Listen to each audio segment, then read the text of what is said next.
You guys are saying it's a prime time for the Joes to learn a little more about maybe becoming a pro.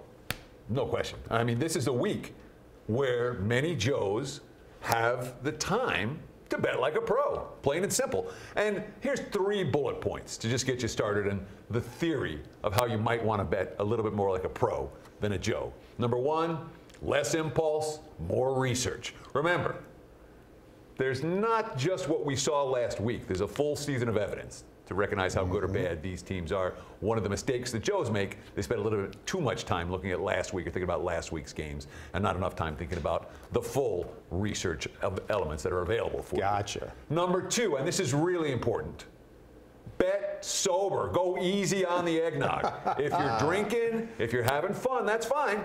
Don't gamble. Betting and drinking do not mix. Go easy on the eggnog. Last but not least, and this one's important, you have less time where you're working. That means you have more time to do some football prep. Be ready early in the week. If you can take advantage of the early week numbers, you'll get the best of it. And over the long term, that'll really help you become a pro more than a Joe.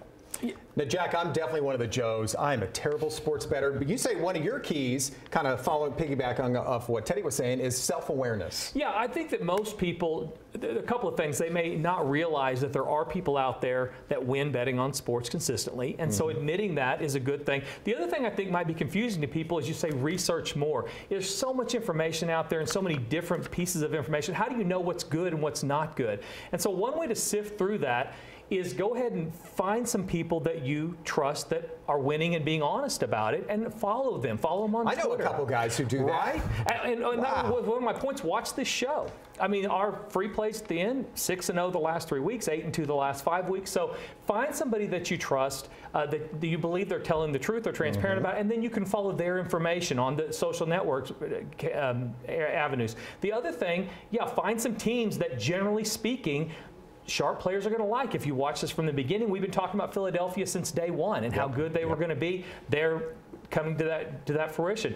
Jacksonville, another team that the sharps kind of like at a general basis over the last few years. So follow those teams, and you can find that information by watching the lines early in the week, as Teddy said. When you see those line moves early in the week, that's not a $50 guy who's here on a convention with a lanyard around his neck. It's somebody that knows what they're doing, betting more money, and the markets are reacting to that. So pay attention to those Monday, Tuesday, Wednesday type line moves. If somebody's holding one of those giant margaritas, do not listen to their betting advice. We went over red flags, right? That was one of them. Excellent.